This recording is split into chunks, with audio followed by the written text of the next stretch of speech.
Welcome to the Cowboy Perspective, folks. I'm so glad you're here listening, paying attention to what I think is, well, I know is important stuff to me.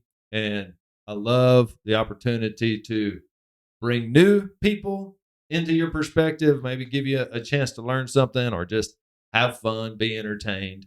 A guy named Guy Bell is with us today. And I've got returning guests, I was about to call you Jeff. I don't know where that came from. Jason and Christie Beyer. Hello. We're in the beautiful Barfield Hotel here in Amarillo, the Derringer Room. It's just a great venue. It is.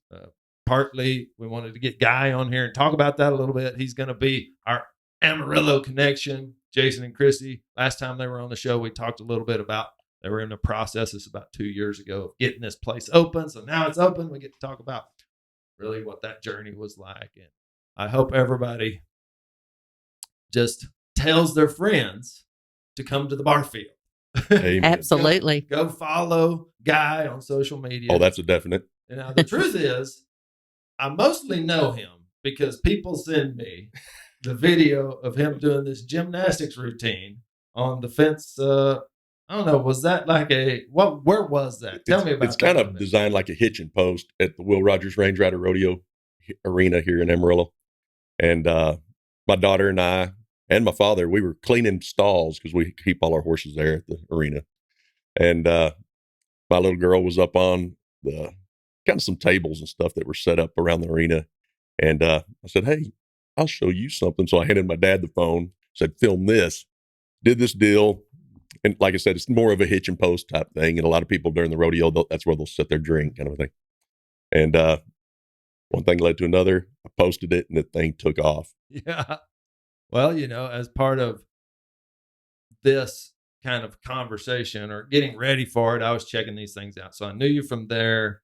A good friend from Comanche, his name's Terry Barnes. Shout out to Terry and Lola. They were like, hey, Neil, I know you do this podcast thing. You should really meet Guy Bell. Oh, I appreciate that. They're great good people. Character and representative of the cowboy culture, the Western lifestyle. And you bet. That made a lot of sense. You bet. So let's talk about that a little bit. And I want to stay on the Barfield initially, so we'll get to Jason and Christie as a part of this. But you bet. What is it like having a hotel like this in Amarillo? You mentioned a minute ago you've been down here riding your horse around the block. I have. So tell us a little bit about how you feel about it or what it means to you to have a little bit more of an upscale option. It is. And, everybody that knows me knows I love Amarillo. I'm all about Amarillo. When I have friends, family want to come stay in Amarillo, this is the hotel I tell them to come to. For one, until you've come into this hotel, right when you walk in, the smell is amazing. And I can tell you, every time I've told somebody to come tell me, or that's the first thing they say, I cannot believe the smell of that hotel, how amazing that place is. But no, time out, because my wife said the same thing. I'm not kidding. She asked, she's like, what is that smell? And I said, well, it's our signature smell. I can't tell you. It really is. But just the atmosphere, just the paintings, the way they furnished the hotel, the rooms, the cleanliness, everything's so clean. And it's downtown, and downtown is starting to boom. So it's fun to stay at the hotel here and go see the Sod Poodles play baseball, but they've got a fun speakeasy. And that's kind of another little thing that I really like telling my friends to come and check it out. You got to go downstairs. It's a hidden room. Yeah. And the process is kind of a secret sort of, to open that door. And the door doesn't have a handle. It does. I showed some people to that door and they were kind of like, well, what am I supposed to do? And then you show them how to get in. And it was just a fun experience. I want to go back to the smell real quick because I think this is some value anybody it's unbelievable. Can take away from the conversation. The kind of attention to detail. Exactly. To understand the smell. Exactly. I never even think about that. You bet. I'm going to start thinking about how does my house smell? How does my office smell? How does anything I'm doing? Because that's so. What I think you should take away, or what I want you to hear, what I want to say, yeehaw to, is details. Details. Consumer experience is very important. And even the employees here, I've had a really good experience every time I come in here. I mean, they're always chipper and good attitude. Just like when you saw me walk in today, they still remember my name. We hug. It's just really, really cool. I mean, even just this room, looking around, look at the way this is set up. And there's chinks hanging over there. It's just such a cool place. Oh yeah, I mean, Jason and Christie had a lot to do with this room too. So why don't y'all tell us a little bit about that? Let's touch on that a minute. So what was it like designing this room and then also seeing this project start turning a little cash flow? Yeah. I'll let Christy explain this room because this is the only room we gave her full reign on. Because if not, the whole hotel would look like this. And we couldn't afford that. Yeah. All right, Christy, tell us, where'd you come up with the ideas for the decoration in here? It was one of those things that when I started in here, I didn't really have an idea. I knew I wanted it to reflect us. And this hotel was predominantly funded, I guess is the word, from the beef industry. And so I really wanted to kind of reflect that aspect of our lives. And so I went to a good friend of mine, Kaylee Pemberton at Blue Eyed Buffalo in Stephenville. Shout out, Kaylee. And she helped me design the furniture. And the furniture was actually made up in the Metroplex. It's all hand done. So we chose the leather. We chose the details right down to the color of the brads, everything. And so I just wanted something that was cowboyish, beefish, but a little more upscale than what you'd see in some ranch houses so we just went downtown or not downtown, but out to Rockwood Furniture and bought a few things from them. And everybody was really great. Oh, and the gallery on I-20 there in Santo, they helped us pick out a few things. And so we just kind of walked around, and if we liked the way it looked, we grabbed it and then we tried to work around it. So, funniest thing, we picked out the furniture and then I found that little table right there at Brumballs in Fort Worth. And that little thing was expensive as all get out. And I didn't want to tell Jason how much I paid for it, but I was like, I have to have it because it just fit in. It does. You're talking about this horn table? Yes. Yeah, it's like a long horn with a tabletop attached to it. And it just fits the room. Well, it's got a granite bottom. That tabletop's leather. Yeah. And so, yeah, I mean, it just kind of fit in all together. But I'll add some pictures of this room to the show notes of the show. And also, if you're watching on YouTube or if you want to see the room, we're all sitting in it. So if you go to YouTube, we'll be flipping back between whoever's talking. You can see different pieces. It's super comfortable, super fun. Come see the Speakeasy. Oh, it's fun. And I think you should come. Now, partly why we're doing this all together is I want to invite Guy right here on the show to come April 21st to a night out on the Strip put on by Bacon Bash, Texas, right here at the Barfield. We're going to be serving bacon-themed dishes along with paired drinks, and we'll have a band. We'll be playing blackjack, craps, roulette. It's kind of a casino night, a play on words there with a night out on the Strip. Well, it's not the Strip of Las Vegas, but it is the Bacon Strip at the Barfield here. So really come check it out. And if you want to know more, go to baconbashtexas.com. We'll have some links there. So you're invited. I'd love to be there. And that's another kind of fun thing. Like, come see the Speakeasy. Like, come see that. We're going to be kind of touring the hotel while we do it, which I think is a great way for anybody who's interested to come see where you might want to send future guests or future customers, or come have an event. Sure. There's a group having an event right now. Yeah, that's another thing I wanted to touch base on. I've been to a lot of little things that they hold here, from liquor tasting and pairing with foods. And I'm talking. That's another thing. The restaurant, the food here is amazing. But that was a lot of fun. My wife and I had a blast. There's nights they have where they teach you to mix all these fancy drinks at the Speakeasy. It's stuff like that too. There's always something going on. They've got another little patio deck that I think is probably on the second floor, and they'll have a band up there. And some mixers, and it is a absolute blast. And it kind of, you can see all the way down the street. It's just a beautiful place. That's one of my favorite places to kind of hang out when the weather's perfect. Oh yeah. And well, how often is the weather perfect in Amarillo? oh, that's true too. But well, you're going to get wind. There's a good chance you're going to get wind. There's a good chance you're going to get heat, and it might be pretty dang cold. and it probably is all going to be in the same day. You know, you get a suntan, and then it starts snowing at the end of the day. That's right. But I think that's also interesting. It builds an appreciation in you, everybody, for pretty days.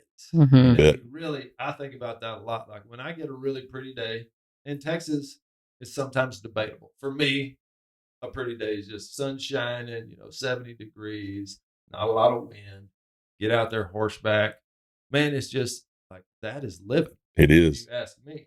And if you don't get those all the time, you learn to appreciate them a little more. It's kind of also a thing with kids. I see your daughter in a lot of the things you do. Tell me about that. So there's this debate, or you kind of ask this question sometimes, like, should your kids be on social media? Exactly.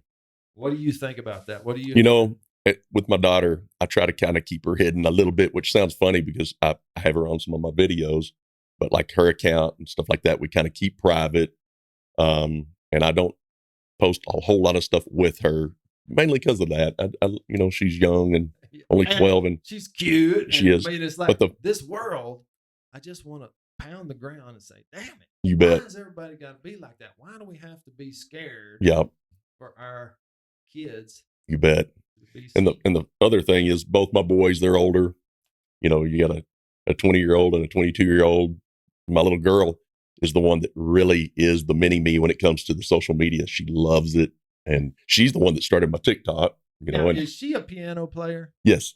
I thought that was impressive. Yes. Because I saw one of the videos kind of blowing smoke, and she's playing. Oh, you bet. That was a funny video too, because I have smoke machines. I've got all kinds of weird things to make my videos, and I'm blowing smoke literally right up against her head, so it really shows in the camera. And when it was all done, she was like, "Oh my gosh, my hair!" It felt like crayons. It took forever to fix her hair from that one video. It was hilarious. But she's my super fan, and a lot of times she's the one filming. If she's not in it, she's actually behind the camera. I think there's a skill set she's building. I mean, that could be very valuable to her later in life, especially finding your interest, helping your kids find their interest. It is important to me. I'm trying to figure that out. Jason and Christie are probably still trying to figure that out. They've got a daughter about to get married. It's just all that life of a parent is interesting. So if you're a parent, we're praying for you. Amen. And there's no book that gives answers. But my social media is also fun because, like I said, she's always behind the camera. So everything I do, one of my kids or my wife is behind the camera. We're all together, and it's kind of our little fun little time together. We have our good little laughs. And back to my daughter, what's really comical about her is when we're making a video, and when we're done, a lot of times I go, "Oh my gosh, I've got an amazing idea. Let's do that again." She goes, "Nope." She's like, "Post that." I mean, she likes it authentic, and I think she's right. I think when I get to where everything looks like I'm robotic and scripted and it looks fake. Yeah. So that was the funniest thing. Even the balance beam, the one that went super, super viral. I had so many moves I wanted to do, and she's like, "Nope, post that one." I'm like, "Oh yeah, that was just your first." That was the first take. That was it. Yeah. So there's a little hats off to her. Insight, I think, from somebody who's, I would say, successful with your social media.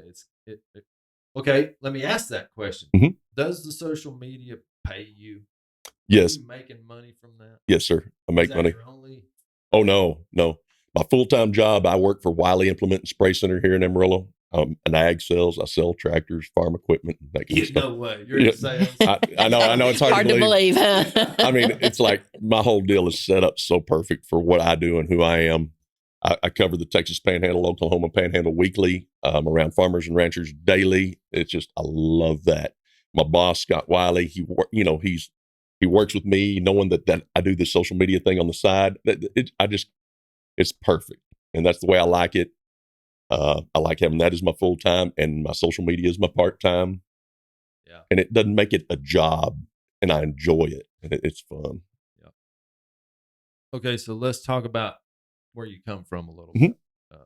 We've talked about Amarillo and your appreciation for Amarillo. What about, like, where'd you start? Like, how come are you kind of this comedian personality? Does that come from mom and dad, brother, sister? The funny thing is it actually comes from my mother's father, my granddad on my mom's side. Everybody in Amarillo knows him as Red Vessel. I look just like him. I act just like him. And when I was little and watching stories and listening to people talk about him, I was like, I want to be just like that. Never did I hear somebody say something bad about him. Everybody loved him. He was just the life of the party, And even when I was in high school, all my buddies and I, that's who we wanted to go hang out with. Red Vessel. Red Vessel. I'm going to tell you, you're succeeding because everybody you talk to, and Jason and Christie can testify to this. Man, Guy Bell, that's the coolest guy. He's such a good. You take an approach towards life, and I barely know you. That is, I'm happy. Yes. And that just goes into other people. You bet. And that's kind of what I've pushed on my kids with my social media and just the way I want to live life, and the way I treat other people. Life's way too short to be a whiny bag, and bag down on people and why, So I've always showed my kids, just look at the best in everybody, have a good time. Every time you wake up, you're blessed, just. Yeah. And that's easy to say. It is. It's harder to actually put into action. It is. But it's a good thing to try. It is. It's a worthy effort. And little things just on my social media too. And that's why I've always had really good feedback. If you look at my post, I literally talk to almost everybody that I can, when they say, oh my gosh, I love that. I'll always say, thank you so much. Or what, that's another thing that blows people's minds. And they'll go, oh my gosh, you replied. Yeah. I always looked at that as you took the time to communicate to me. And if I've got that time, I will communicate back to you. And that totally shocks people. But it means a lot. It does. Yeah. And I know when I reach out to somebody on social media and I go, man, I love that, or beautiful pic, and you never hear anything, you're like, oh, well. But when they do go, thank you so much, you're like, whoa. Yeah. They know me now. That's my brother. Well, let's plug a little thing or two that I noticed you're up to. Mm-hmm. Because we'll have this out pretty quick because we want people to come to the event raising money for Type 1 here at the Barfield. Tell us a little bit about King of Soul. Oh, King of Soul. I'm blessed that the Ronald McDonald House here in Amarillo asked me to be a part of this. And I'm raising money for the Ronald McDonald House. And that, I think what's so special about that, every dollar counts. You hear that all the time. But I think the less stress that family could have standing there while their kid is undergoing medical care is very important. And everybody that has had to utilize that place is just like, thank you so much. Oh my gosh, it took so much stress off of us to just focus on our kids. So when they literally called me, I didn't even let them finish the sentence. I go, man, I'm in. Yeah. So basically, you can look me up online and donate on my page under my name.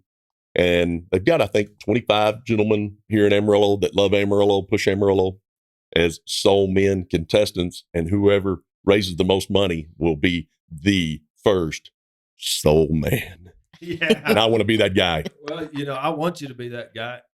I've experienced the Ronald McDonald House. My daughter had pancreatitis as a little girl, man. And we just didn't know. Like, we go to Cooks in Fort Worth, and they're like, well, you can go stay at the Ronald McDonald House. And so I've experienced that service. Yes. And I think it's a cool thing. It really is. We'll put a link.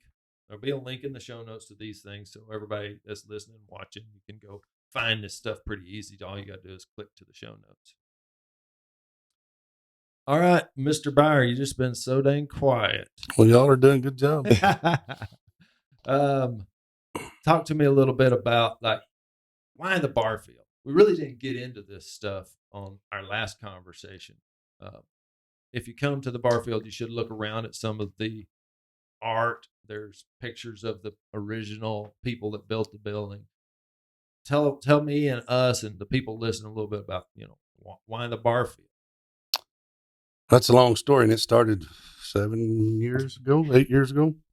But just it was an opportunity to, I guess, widen our portfolio to different things, and we looked into it, and it was a awesome building built in 1926, and we wanted to bring Amarillo something they didn't have, and so I think we've done that. I don't like talking about it. I like listening to people's experiences because that tells me if That's we're when you get that successful. pat on the back. Yeah. That's so cool. And our staff is, if they'll treat you like family, and that's our goal. You know, and like you said, it's very upscale for Amarillo. We're a Marriott autograph. Last month we were ranked number 10 of all autographs in North America, so 10th out of 160, I think, in customer satisfaction. So that says a lot. Our chef and our team back there in the kitchen is really good. The bartenders are out of this world. So, and the valet and the front desk, everybody, housekeeping. Well, it's a culture. Yeah. I mean, that's what I was sitting here thinking.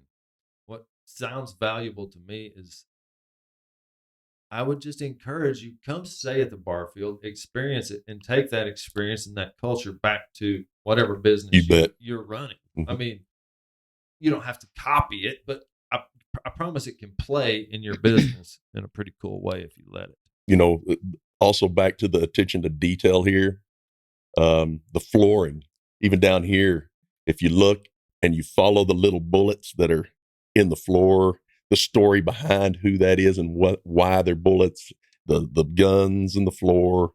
I mean, in the floor of the elevator. Yeah. I mean, just all that detail. And they could touch on that story, but I love it. The stories behind this building, even upstairs, right when you walk in, the display of a lot of cowboy hats up there. Yeah. A lot of people that most of us knew, including my uncle, which just blows me away. It's my uncle's hat is on display up there. It's very special to me. So yeah. See, I like when guests know as much about this building as I do. So yeah, you know, and you had to learn that from our staff. I'm sure. I did. And I did. Yeah. Corey Hospitality and our GM here, they do a really good job. And we're just proud to be fortunate enough to find them and to get them on the team, and they've done a hell of a job. Really have. So I've got people that are listening really all over the world. If I say the word, I'm curious, I want to try this. I'm going to say the word West Texas. Guy, you start. What picture does that bring to your head? The picture that comes to my mind right when you say West Texas is super flat and a lot of wind. Yeah. And super dry. Yeah, that's right. It's almost like you could make it desert. I mean, West Texas. Listen to my voice. Like I said earlier, I sound like I could sing for the Oak Ridge Boys. You know, I'm singing bass. I mean, This weather is crazy. Yeah. All right, Jason. West Texas. Done a lot of business out here, so I think of cattle and farm and dust. So it's you know, and the Palo Duro Canyon. So that's what we wanted to inspire this building was you know, West Texas elegance, and so Palo Duro Canyon, you know, the whole thing. So that's what I think of, cattle mostly. Miss Beyer. Well, my thoughts are completely in line with Guy. When I think of West Texas, I think, you know, one of the first things you think about is a tumbleweed blowing across the dirt, you know, and so, but when funny story, my experience with Amarillo, literally I'd driven through on the way to Colorado and until we bought this building. And so we went out and we experienced Palo Duro Canyon and I had no idea anything like that was in this area. So my thoughts on West Texas did change at that point. And we brought, like you said, some of that into the Barfield. But, you know, initially I pictured dirt, rolling tumbleweeds, and not much else.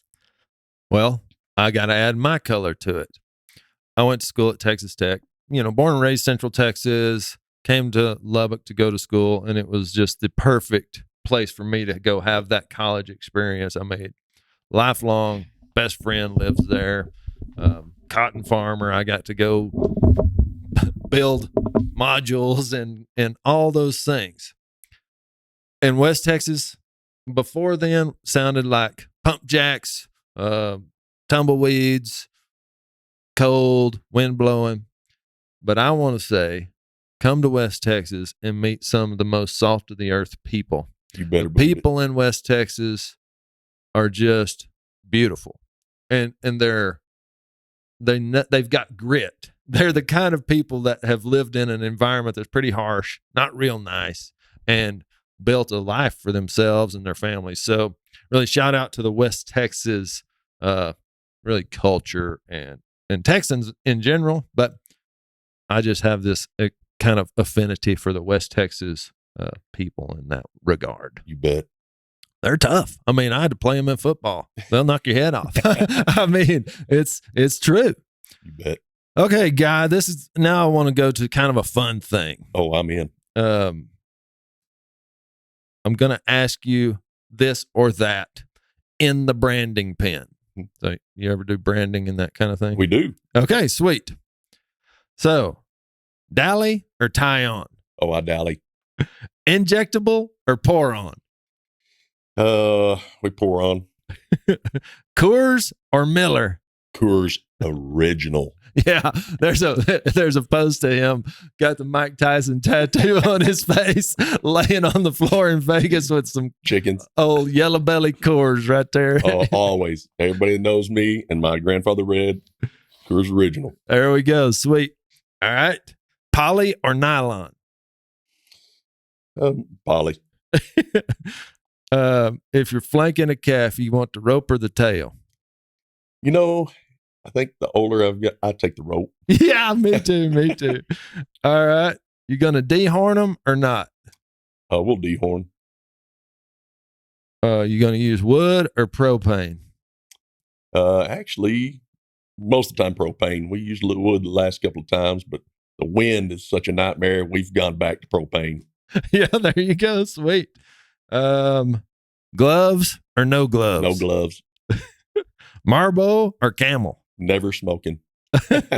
Copenhagen or Skull? Same thing. Never chewing. Never. Let's see. Last one. Shotguns or chinks?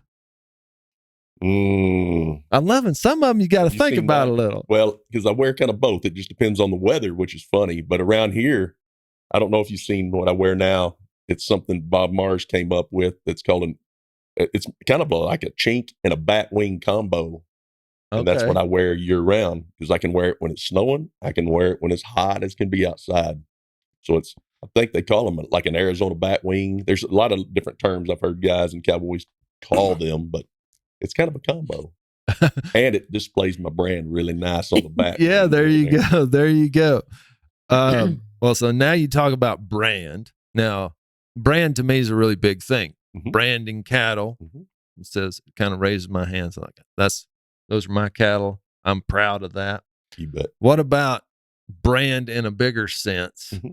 How do you think about it? How are you building the Guy Bell brand? And then we'll talk about how we're building, or I'd like to hear y'all think about building the Barfield brand. Because I want people listening to have a perspective. I think branding is really important. I'm wearing the Bacon Bash Texas logo, so anybody who watches this video can think about, I wonder what that's all about. Maybe you'll go check it out.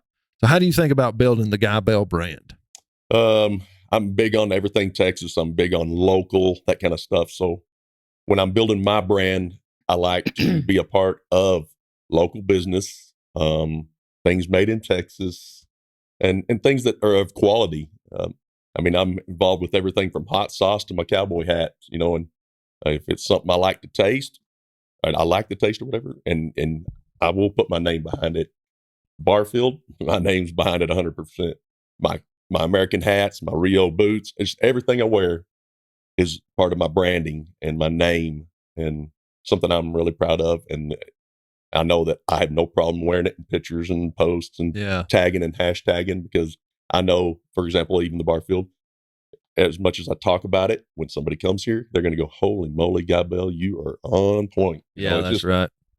Well, I think that's what I'm hearing is I build my brand through things that I know, enjoy, that I appreciate. enjoy, I appreciate, that I truly love. Because I've got lots that have reached out where I'm like, I'm not. Oh yeah, I don't tell me care. about that a little bit. So now you're starting to pick up, like you've got a lot of eyeballs on the Mhm. things you do. You bet. How does that turn into people reaching out like, hey, I want to pay money to promote my, Yes. I don't know, hand cream, whatever it might be. Believe it or not, I mean, it's from makeup to you name it. I have lots of people reach out, but I only put my name behind or with something that I truly wear, truly love. And like I said, I really, really, really am big on local. It's a local business, even like saltwater riders, for example. These families that do this husband and wife combo type things that make good quality things. And they also have the same beliefs. That's another thing. I make sure I'm involved with people and companies that they're not bashing people online, and just the bickering and things like that. Like American, just good quality people. Rios or Mercedes, good quality people. And we don't get real politicky because I know that can ruffle because you can't please everybody. But everybody knows the way I vote. Everybody knows I'm all about the Cowboy way. It's just I'll leave it at that, and I don't channel in on that kind of stuff. I'm all about the positive vibe and communication with fans. Well, American Hat Company has that positive times. Yes, that's a pretty cool way of thinking about things. The plus and the plus and the X are for positive times. Mm-hmm, so pretty cool. And I love passing those out. I've done it here at the Barfield where people are going, oh my gosh, do you have any of those stickers? And even if it's not an American hat, man, I'm putting those positive time stickers on their hats. And it's kind of fun. Like, life is hard. We're doing hard things. You got to do hard things. You don't really thrive, in my opinion, as a human being if you don't do hard things. That's you right. You need to have pressure on you. You need to have failure. I mean, I'll bet happened to all of us. It multiple does. times. And then all this has also led into bigger things. And like, for example, I host a viewing party at the national finals at the Westgate Hotel and Casino in Las Vegas from my TikToks. That's how they found me and knew about me. And I went ahead and signed on this last year. After about the second day, they really enjoyed it. It worked perfect. So signed on. I'm going to do it each till I'm tired, I guess. But that's cool. My buddy Skip Ransom from Decatur, Texas. Him and I both host this thing, and he's more the serious, the real radio voice. I mean, he's amazing at what he does, and I'm more the rodeo clown comedy guy. I dress up as Elvis. I put on an Elvis costume, and but that's also fun too because I'm allowed, or they kind of give me free reign there to show that laughter side. The kid from the Panhandle right there in Las Vegas. It's a good time. So if you go to the rodeo in Las Vegas, come by the Westgate. Come hang out at my viewing party. It's a guaranteed good time. Yeah, go check out Belvis. I love it. You will see Belvis, and we'll have to take a lot of photos. Now, do you sing? I do, and it's really, really bad. I promise. I mean, if you saw Chad Prather, that face he made when I was in his bus, that was for. He wasn't faking that face. He was like, I've been paying attention to Chad for a long time. I appreciate anybody who's kind of interjecting the cowboy thought process, the Western lifestyle into our culture. It gives people a chance to see what it's like to raise food, to service the food industry, to think about digging your life up from the ground. You bet. And so I've been watching him a lot. I really like him. That guy can think so quick off the top of his head. Quick wit. He is the quickest guy. But what's really cool about Chad, where we became really good pals, is when I first started my social media, and I had my very first video that went viral, scared me to death because all of a sudden my phone's blowing up. It locked my phone up, and I'm thinking, what is happening? So I go to shutting everything down. People were emailing me, and I was like, how are they getting my numbers? And it just scared me. I mean, people from China and Japan and Australia. Wow. Well, anyhow, that does sound scary. And I called a cousin of mine, Bo, there in Decatur. He goes, hey, I know I can get you involved with Chad or get you on the horn with him and ask him advice. Kid you not. He answered the phone. It was Chad.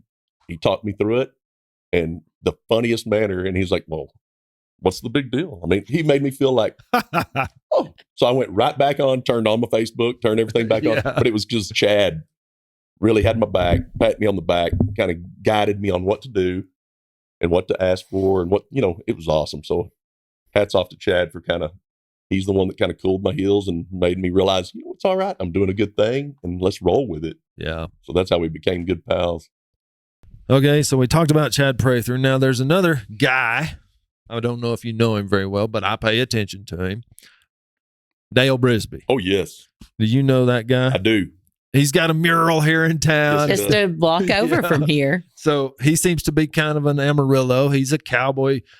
It's more entertainment, but it's getting our culture, our lifestyle into the people, You bet. the greater, I guess, group of Americans that really don't have that experience. Yes. Now, I don't have a skateboarder experience. I don't have a golf pro experience. I was raised on a ranch, and that's what I know. It's my experience. So I like to hear about those other ones because Bet. I don't have them. So it's cool to me that there are people out there doing that. So tell me a little bit about old Dale Brisby. Yeah, Dale, he's a Memphis boy, so he's not that far from Amarillo, but he's really, really, really, really smart too. I mean, the guy knew how to brand himself, also in a positive way. He does kind of like I do. I mean, he is out there to show the Western lifestyle, to make it look cool. I mean, a kid, you got to realize you could wear Vans and a cowboy hat just to be comfortable, but he's opened his eyes to a lot of people in the Western world. And I love that and what he's done and his branding. I mean, the guy, like I said, is so smart. I love running into him. The only time I get to see him anymore is if the national finals or just big rodeos, and the guy's just slammed. He's got just tons of fans. But that's another cool thing is Dale shows up. Right. He's there. He's signing autographs. He's taking pictures. I don't care how tired that boy is. He understands. He understands that these people are paying and buying and wearing his shirts. I do. I wear his shirts. And he's there. And I think that's hats off to him, the way he handles his business and the crew that he has around him. They're amazing. He just surrounds himself around good people and good things come of it. I mean, yeah, he's good creative. material. I mean, he's a good marketer. He's a good brander. He's super creative. He's got a team of creative people. Oh, I would encourage everybody dig a little deeper into Dale Brisby. For He real. does some things around his faith, Mhm. his walk as a Christian, and studying the Bible. And I've enjoyed those pieces. And that whole persona disappears. Now he's just a real person. you bet. I was actually going to touch on that because of what he does and how I'll tell you where has his doctorate. Dale Brisby is the world's best when it comes to negativity that comes into his feeds. Or when somebody goes, man, something about him being a pro bull rider or professional bull rider. I mean, come on, everybody knows. Yeah, But right. the way he handles it in such an awesome manner and a kind of unfunny manner, he never slams back on this negativity stuff. He is the best at putting out that little funny flame in the coolest, smoothest way. I mean, I've never met anybody that can do it like that. And Dale's Yeah. the best at it.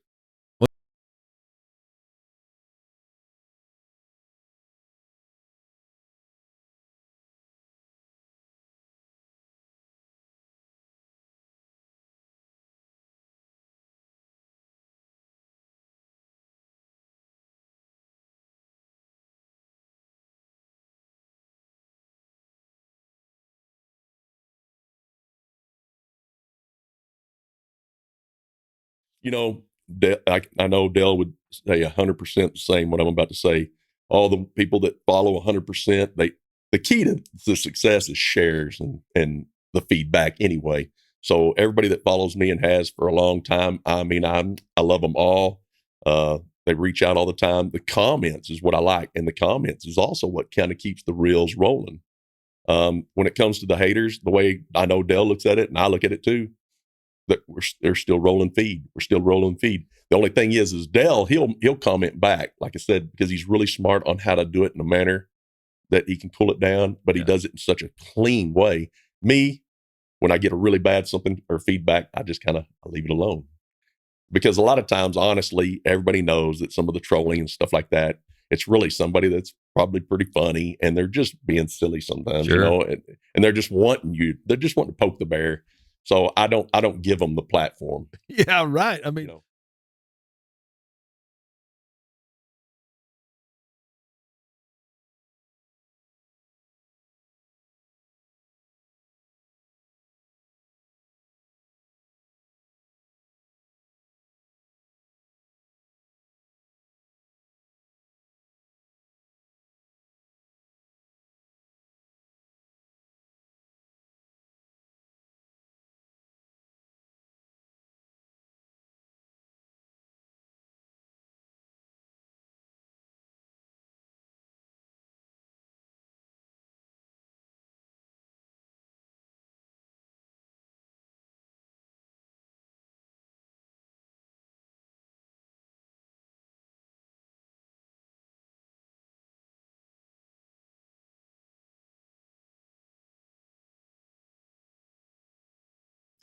and another thing with the social media and, like I was saying, sponsorships and stuff like that, that's key.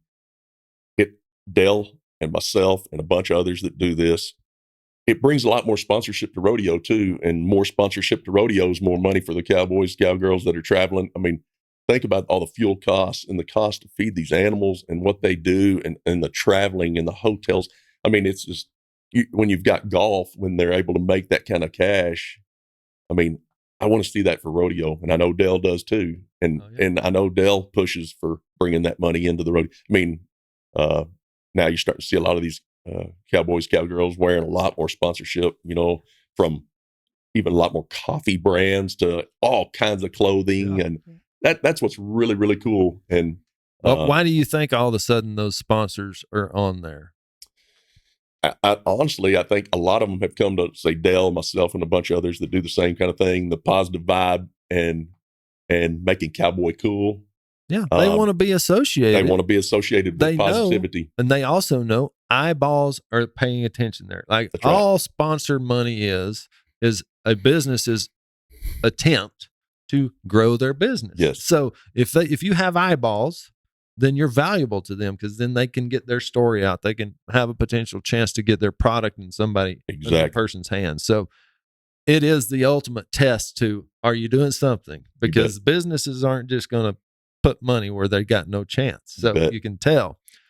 I would say Chance Conrado over at the Gauge, and what's that big company that's got involved at the American? They bought the American, Teton Ranch. Oh, you bet. So there's a lot of influx of money coming into the Western lifestyle, and just a lot of good information, good education. You know, Yellowstone was another one that, you know, it kind of put some stuff on the map, including the Barfield. A lot of the actors, you know, they do a lot of filming right here at the 4-6s, the branch right here. I'm jealous. Jason. They stay here at the hotel. Yeah.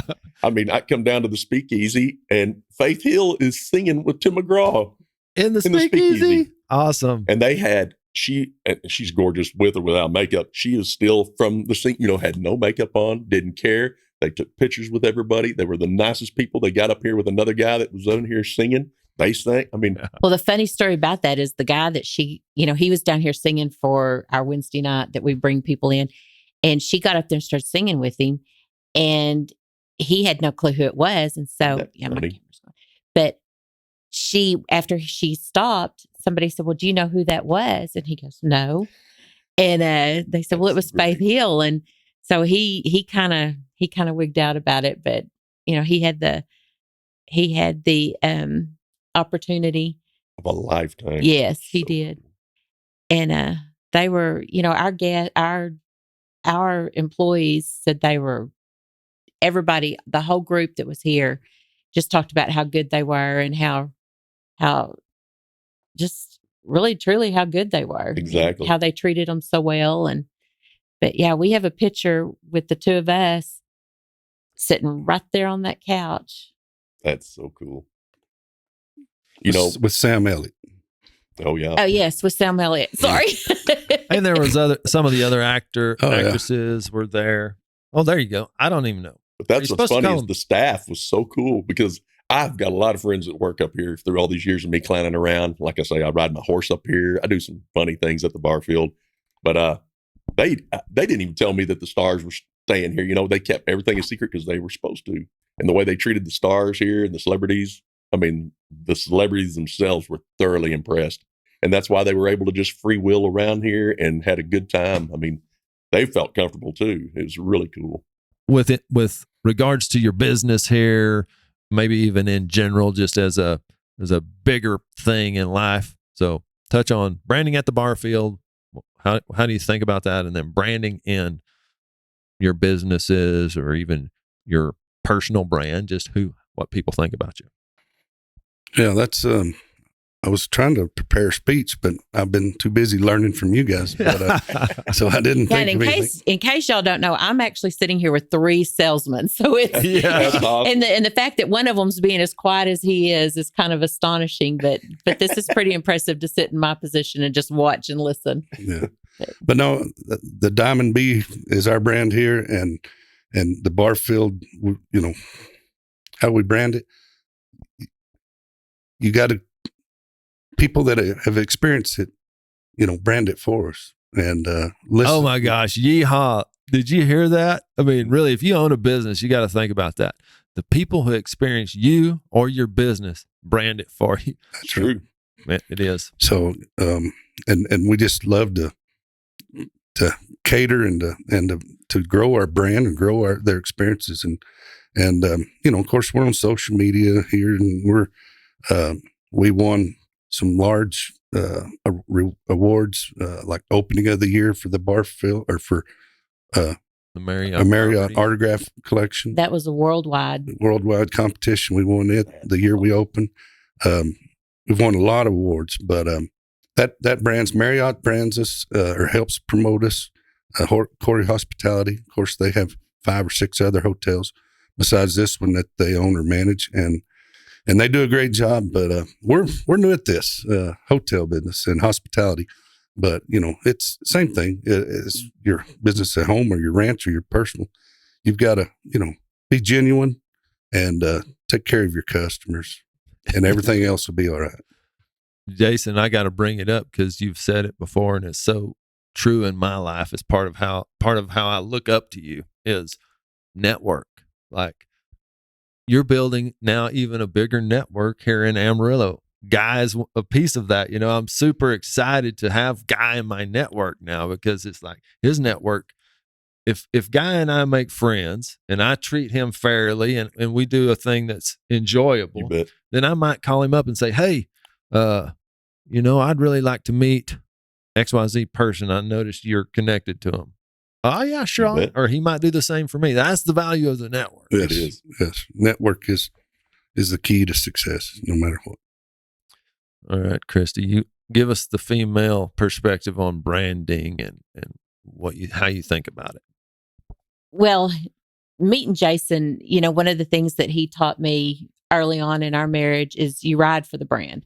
So you want to, when you are creating your brand, you want to put your team together, and you want to put the team that's going to ride for the brand. You know, the ones that's the ride or die, the ones that's going to stay on the right side of the fence with you and go to fight with you, go to battle with you when you need them to. But building the brand is, like you say, building the network and building your team, and it's the support that you get in that. But, you know, as far as like building the brand for the Barfield, one of the things that was important to us besides the team is the story behind the Barfield. And so it was really important to bring in, and as the female in the group, I'm going to say it was very important to bring in Melissa Dora Oliver Eccles' story in the building. You know, she's the one that built the building, and she built it in a time that women didn't do business, you know, and that's why she went by MD Oliver Eccles. And you commented on the guns a minute ago. And so the story to the guns, or behind the guns, was the actual speakeasy where we was during Prohibition. It was a speakeasy. And this woman, the reason she had to carry the guns was she was a huge vocal proponent of Prohibition, which is crazy because in her building that she built, she had a speakeasy, but she carried the guns, and she didn't actually carry the revolvers that are in the floor, but the little derringers that she did carry, she had pearl handled derringers. That didn't make as nice a floor piece as the revolvers did. Well, So but that's branding. That is branding. We had to take a little creative design there. But she carried the guns because there was a bounty on her life or hit on her life from the mafia out of the Chicago area. Because she was like in favor of prohibition. She was huge vocal. I mean, that's crazy. I would so like to ask her that question. Like, okay, you're like very vocal, obviously a prominent person in Amarillo, saying prohibition needs to survive and it is great. But you're still running the booze down below. Because that's where the money was. Yeah. She was a smart woman, but she came here from Louisiana. She was married to a cotton tycoon in Louisiana. Tell me again her initials, because that's interesting. MD. It was Melissa Dora Oliver Eccles. And she married a cotton tycoon in Louisiana. He passed away. And so she loaded her train car, her and as much stuff as she could get in it, and her manservant, and came to Amarillo because she had family. She had a brother or two that lived here. And so she moved here to be with her family. And she built this building. And this building was actually the first skyscraper in Amarillo. And she built it. But then she was very, very she started building the arts. She did parks and she did the opera house and she did a lot of beneficial things for the city of Amarillo. And but when she first started out, it was MD because women did not conduct business. Right. And so, this, like I said, this was built in 26, and a woman doing it was unheard of. So when we came in, it was real important to get her story out because it is so, not just important to the story of the building, but important to the city of Amarillo, her story and what she did for the community and for the town. And so, as far as branding, we wanted to get her. So we have pictures of her out there. Mm-hmm. And, but yeah, so we wanted to build a business or build a brand or an idea kind of around her a little bit. But yeah, we wanted to preserve as much of the building as we could. The floors down here are original. The elevators are original. The floors on every floor on this hotel, except the first floor, are original in the hallways. So the windows, we took every window out of this. I think there's 488 of them and redid them exactly like they were, down to the wood we had to get out of the Caribbean to when we refurbished them, just like they were in 26. So that's why we're on the Historical Society of Texas and the U.S. and national.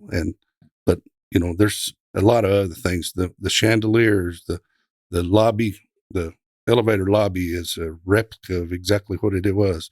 All the marble in there. That's how it was in 1926. We didn't think that up.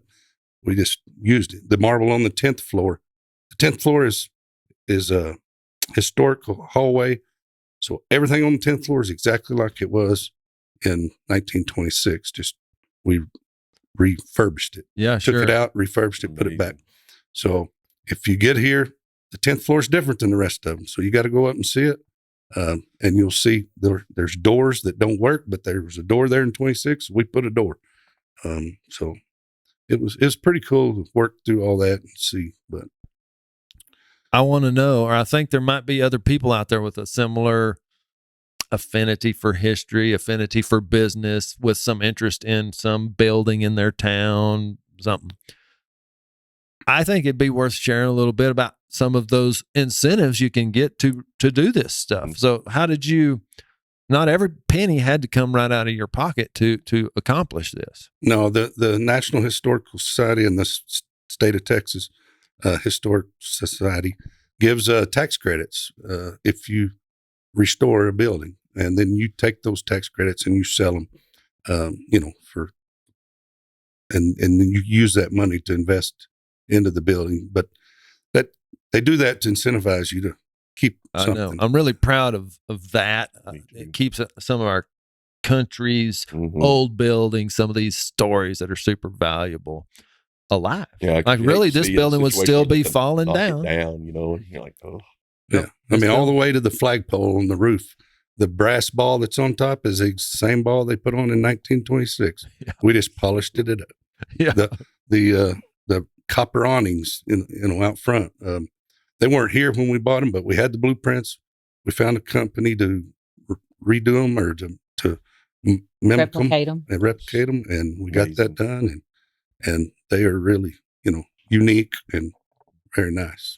Yeah, but one of the things that's kind of crazy about hitting on the historical data or what you have to do to get the historical credits to keep everything the same is like the windows. He touched on the windows. All the windows had to be completely original back to where they were. So we did that. I mean, painstaking task to get it done. So we get it done. You put them in.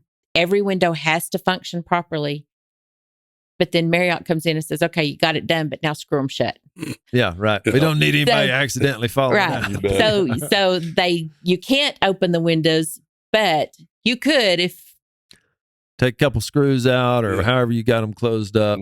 They were functioning. I mean, that's just also an illustration of the change of times. Years ago, there probably wasn't any AC, so they had to have the windows. So they could get some little bit of airflow in there. Mm-hmm. But it's that detail. Yeah, Barfield has, and every time you come here for a long stretch, every time you come in, oh my gosh, I didn't see that. I mean, the things you'll see every time you come in. It's a little interesting thing. Really, really the floor down in the speakeasy is the original floor. You should look. You can see little places where the old bar used to actually run. It's just, that's what's one fun thing about kind of these historic restorations, or even one of the cowboy perspectives, I would guess, mom and dad and even the other cowboys that I kind of grew up around, pay attention. So as fun as you can pay attention all you want, but you're going to see something kind of new and different every time you come around. And to me, that's fun. It is fun. Oh, damn, I didn't see that last time. That's a cool thing. Speaking of that, the very first time my wife and I wanted to come to Speakeasy, I brought a lot of friends with me, and we came down, that just try to find out how to open the door was so cool. But once we went in, we were having some drinks, and I look over and somebody opened the door to the room we're in now, which is also a hidden room, and it's through the bookcase. So the whole bookcase opens up into this beautiful room in here for private parties. And I was like, what?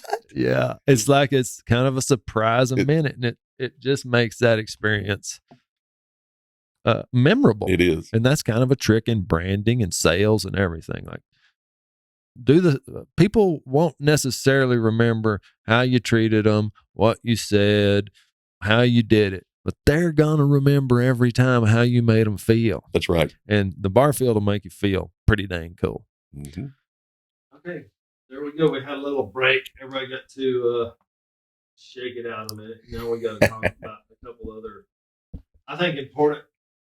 It's a great opportunity in my mind to talk about things that maybe not everybody's going to be married. Maybe not everybody's going to have kids, but you're going to have relationships. Mm-hmm. I'm a Christian. I believe in God and Jesus was my Savior, so I'll touch on those things. So, Guy, you're kind of the new guy to the group. You bet. Tell us a little bit about your wife and how y'all get along. Oh, you bet. How does that work? I'll tell you, that girl is my truest, biggest fan, always has been. We're actually high school sweethearts. I came from Bushland. Long story short, I went to Tascosa High School my sophomore year. Jordan came into my life. She was a freshman. I had to work my tail off to rope her in, and I've been with her ever since. Hey, girls, it ain't going to kill them to work their tail off to get your attention.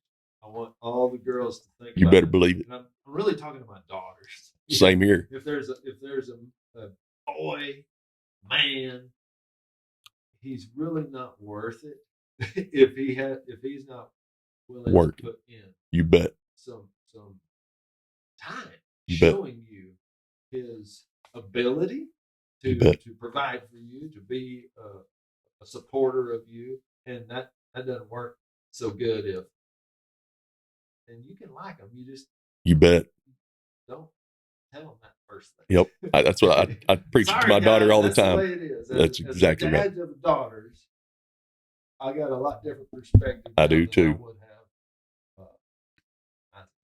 and everybody in the Texas Panhandle, they know my wife. She is Dr. Jordan Bell, and she is the ultimate farmer, rancher. She's always giving talks. You'll hear her a lot of times on the radio, and she is unbelievably smart in the ag field. And so everybody knows how strong this girl is, and she doesn't need this guy, you know. So just imagine how hard I had to work for that in high school. I mean, it was, like I said, I truly put in the work. She even dumped me a few times, which I needed that in high school. I was a kind of a turkey, but each time she dumped me, I worked even harder to get her back. And yeah, she's a very, very, very, very special lady to me. Well, that's good. I think that's how God intends it to be. I mean, that relationship should be super special, very, very held in high regard. You bet. Do you have a perspective on faith, God, the Bible, any of these things? I'm curious. Oh, I'm a big believer in God, of course. Big believer in prayer. I pray all the time. If I'm ever down or having problems, I pray. Yeah. And isn't it funny how God will show up? Oh, every time. I mean, it really is. Every time. And I spend some time trying to understand the other side of somebody that might be agnostic or atheist, or, I mean, they're still valuable, important people to me. I don't necessarily think they're the devil or something. They just have it. They don't have the same experience I do. They haven't grown. It's also people that don't eat meat. Like, I don't hate them. I don't get it, Yeah, you know, because it's not my experience. It's not what I understand. So I have to believe they don't get me. You bet. You know? So I spent a little time paying attention to that and trying to figure out, you know, am I wrong? But God shows up in my life. You bet. So all I can go by is that truth. You bet. So now we got the married couple here. And y'all are so fun to be around. I think I said this on the last time we talked, just because the way you interact, your love for each other is obvious. It's not hard to see. So how do y'all manage that? I mean, and don't just say, well, it's easy, I just love her. You know, it's not. What's the real truth about that? Ladies first. There you go. Okay, never mind. We can stop the conversation. Yeehaw. Yeah, that's right. Yeah. Well, okay. So you talk about having to work for it. I made him work for it. There was 2 years between date 1 and date 2. And now, granted, date 1, he was 18, I was 21. And I didn't know him. But when we went out, he came across as very cocky and conceited. And as a 21-year-old with an 18-year-old, I was like, he's a punk kid. I don't, I can't, So I can't deal. I'm not, I don't want this in my life. I'm older. I felt like I was more mature, and at 21, you're really not mature. You just think you are. Oh. But, he worked hard at it.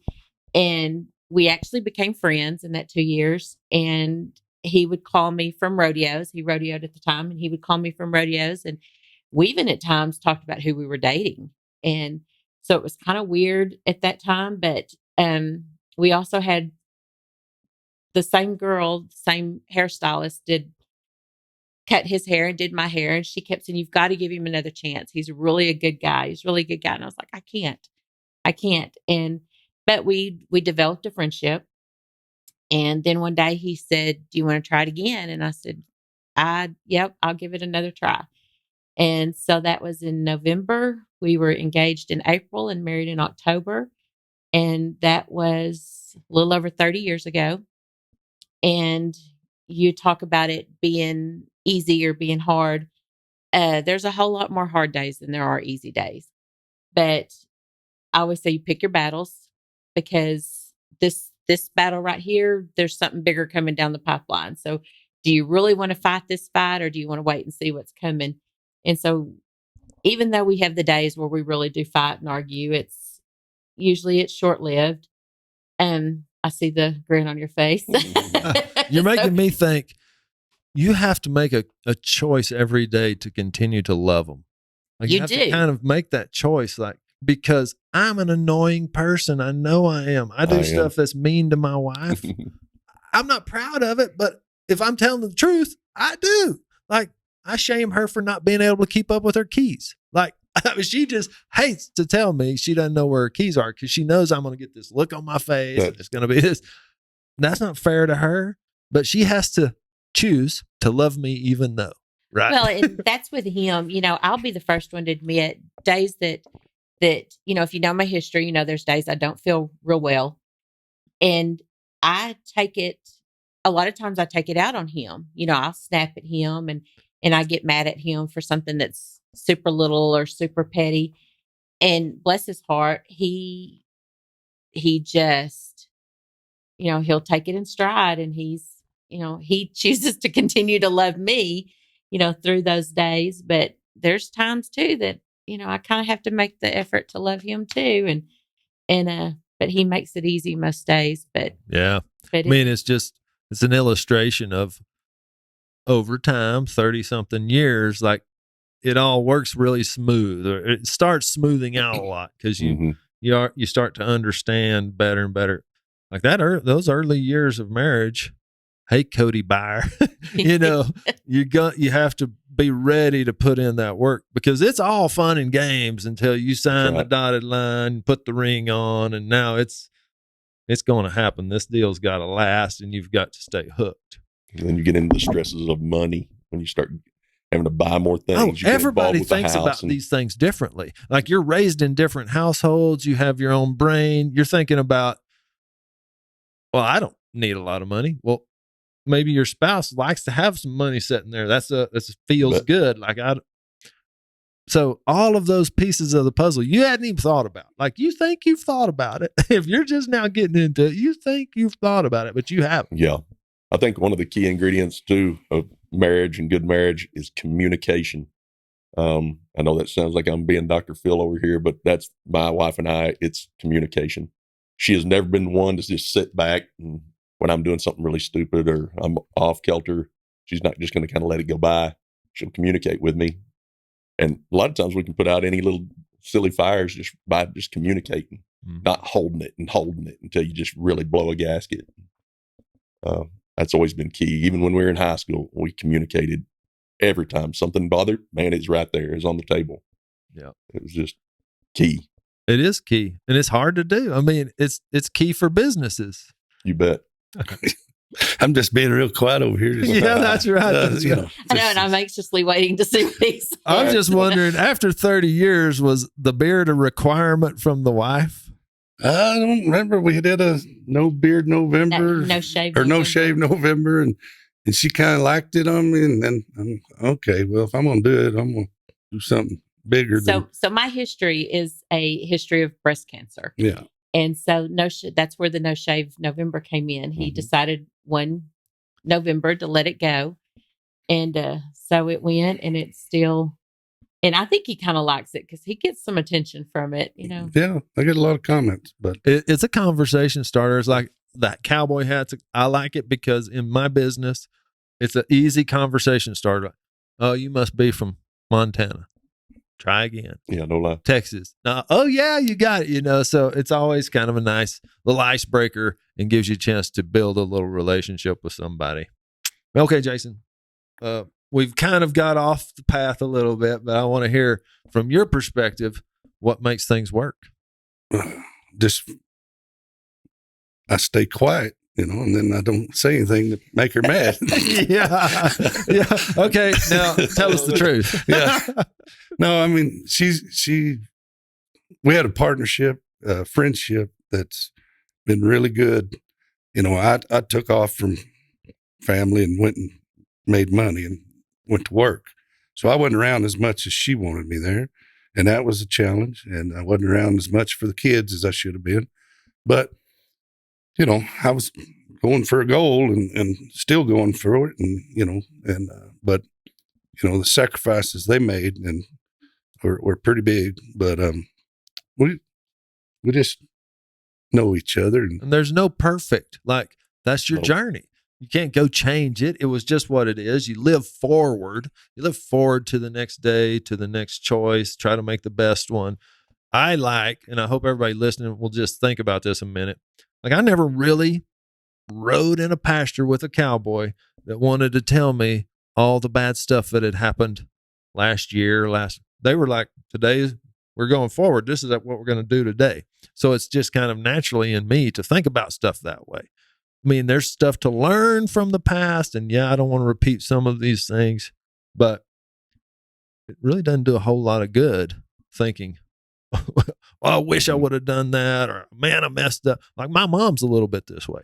Like, she thinks about things like, I could have taught you how to do that better. I wish I'd have been a better mom. I'm like, Mom, That's you're a the mom thing. greatest It is. mom. That's a mom You're thing. Perfect mom for me. Like, high five.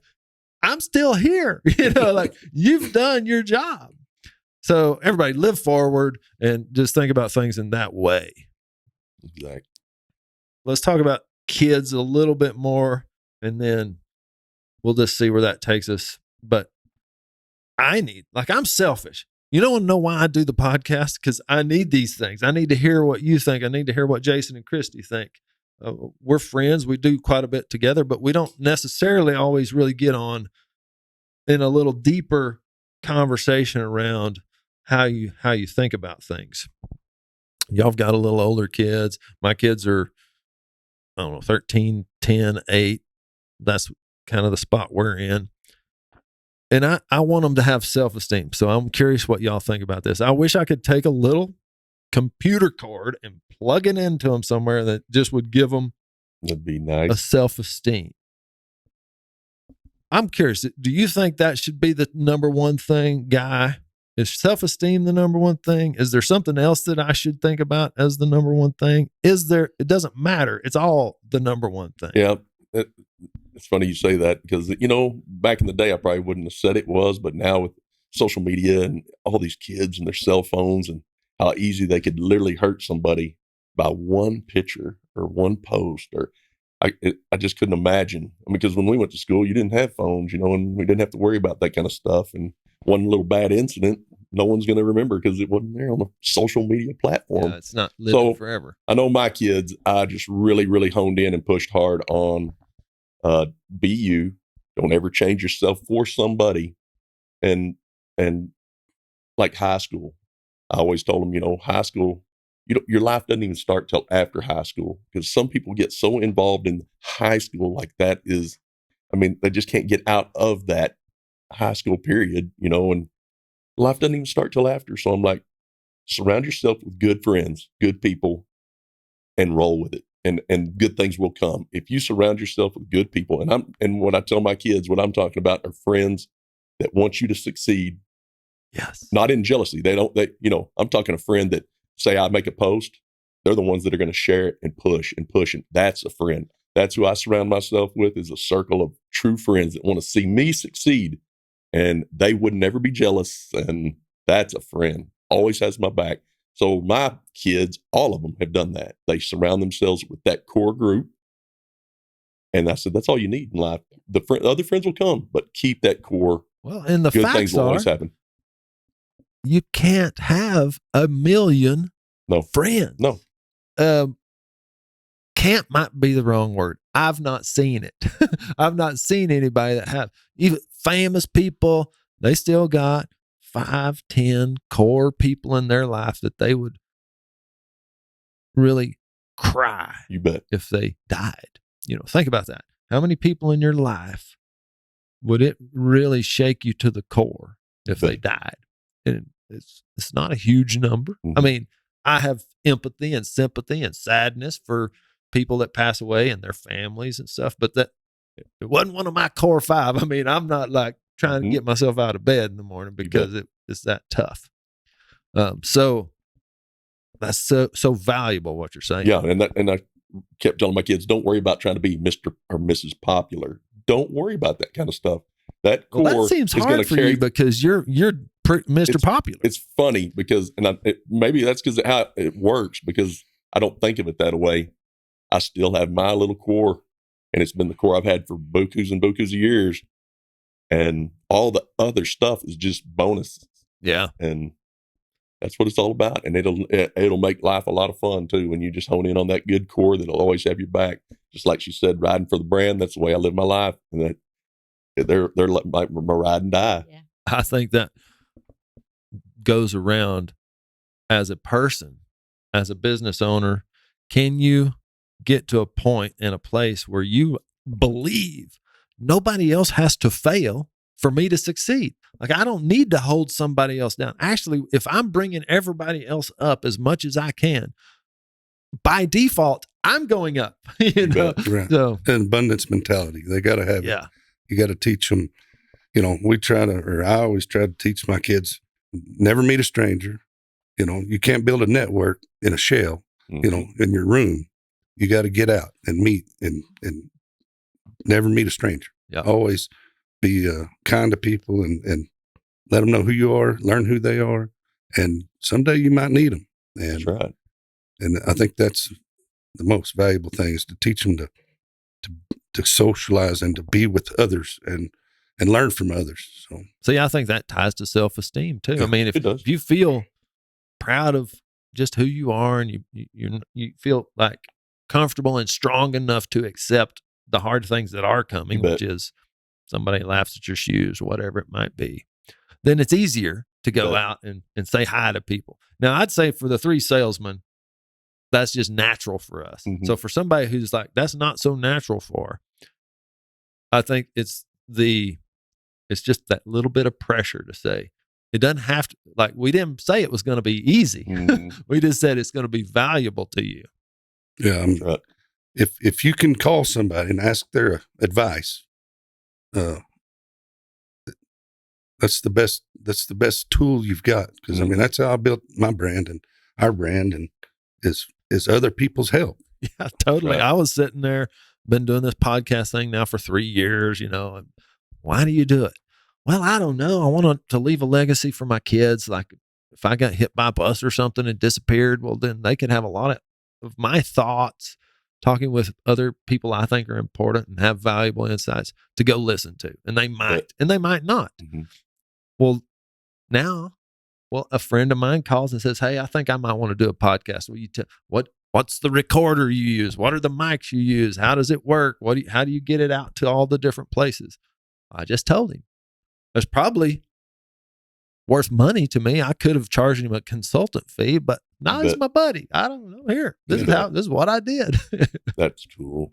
That kind of gets off the rails right here, because I kind of touching on that. That's another thing I like with my social media or the platform, is being able to show people. Like, one of my first viral videos was the hat, like I was talking about, the hashtag bow on the back, things like that, just to kind of, in a great way, kind of show people what we do and what we wear.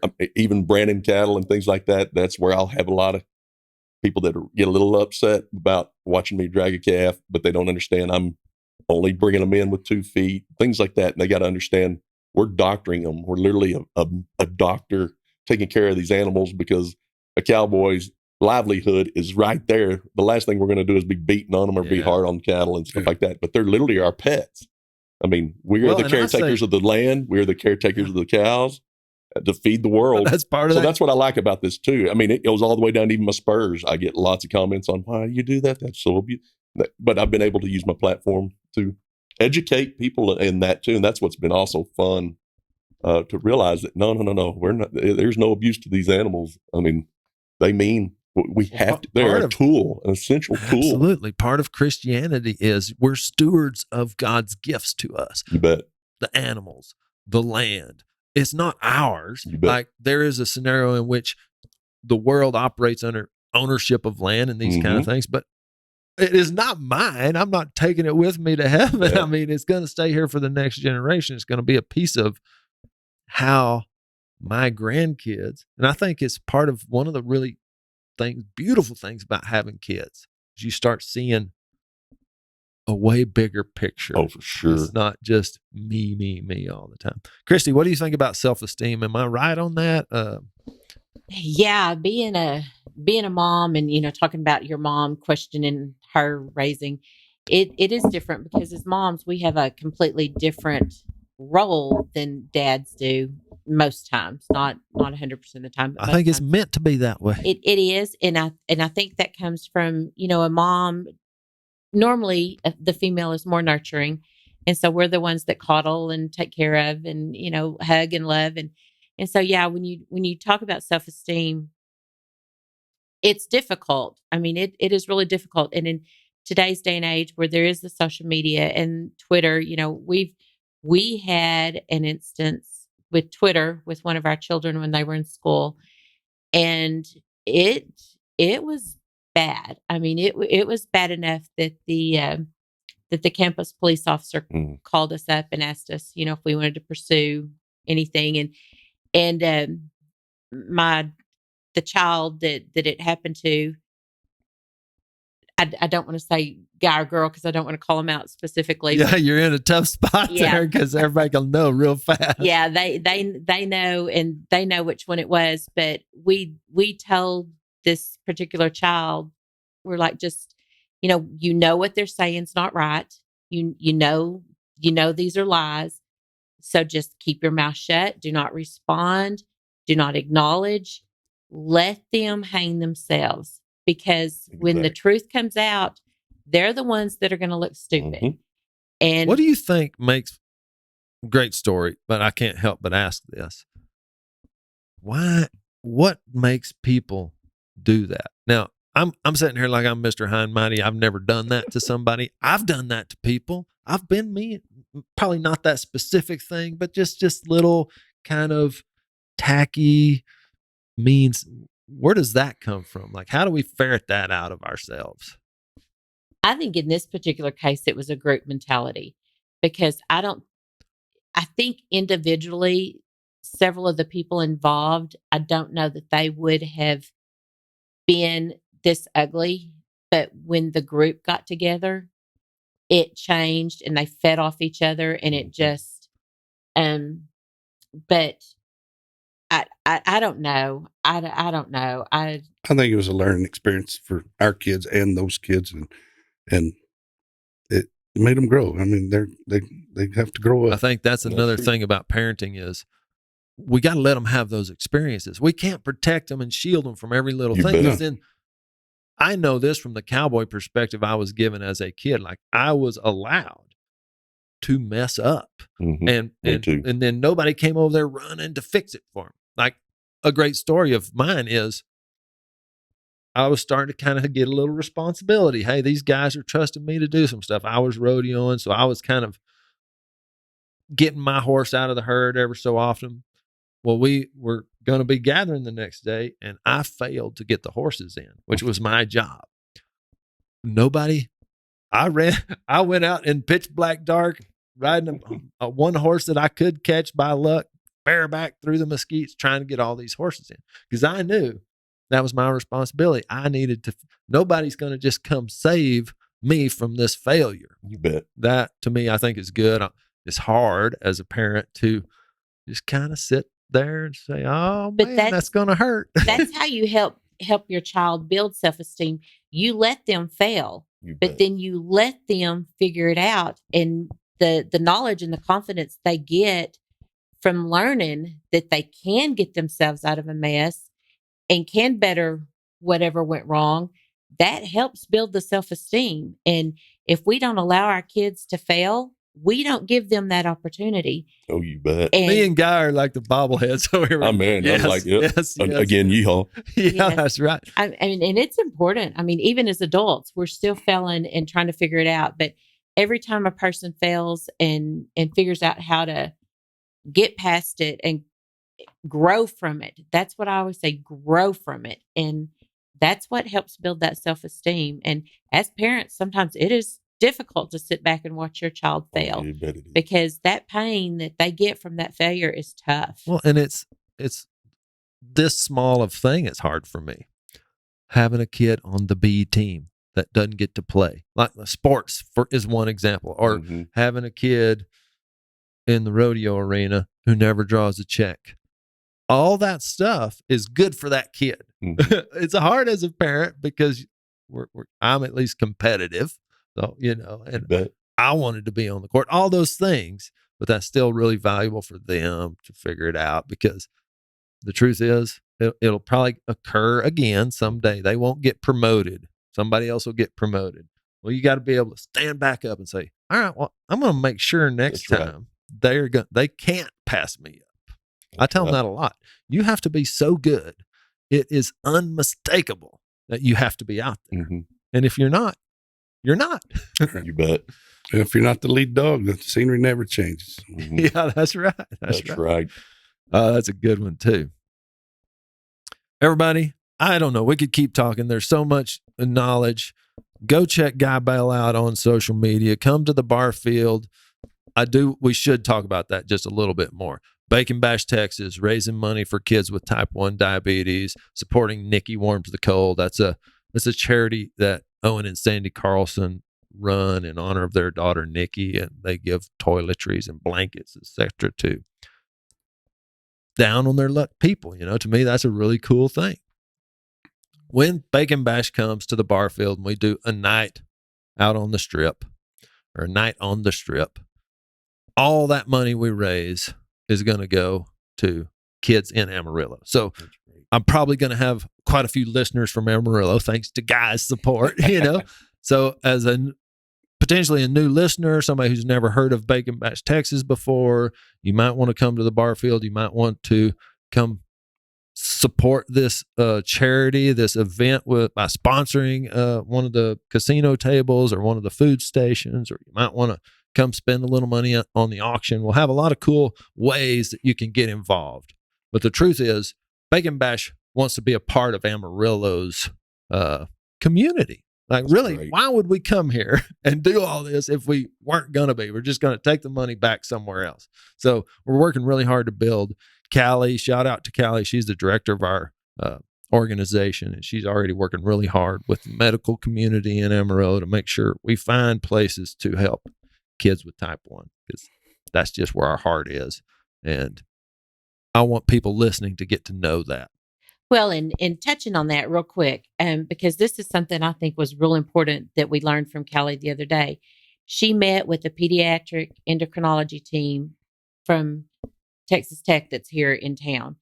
And what she learned in that meeting was they have not been able to help their kids attain the glucose monitoring systems and the supplies that go with those because of some HIPAA rules and things, which we have been able to kind of work around. And so none of the children that this team has been working with has had any help. So that is, it's going to be real core to us, real vital to us to help this team get in with their patients and help their patients where they did not have help before. But it was, that's. Yeah. So, if you've got auction items you want to donate to the fundraiser, we're going to have a live auction, live band, casino night, like you said. I've been on the Bacon Bash team 10 years. Y'all started 12 years ago. Yeah. Raised a lot of money, give away a lot of monitors, sent a lot of kids to camp to learn how to deal and live with type 1s. And we had some of our friends that, experienced this. So we wanted to help them and help other families. But it's gives these parents, too, a way to sleep at night. If these kids have these monitors, they don't have to worry about them, something happening in the middle of the night. So we really want to help these families and help the Amarillo and Panhandle area. So. Yeah. I mean, it doesn't go without our understanding. Anybody listening, you probably get asked 50 times a day for money, right? So we want you to understand our cause, our intention.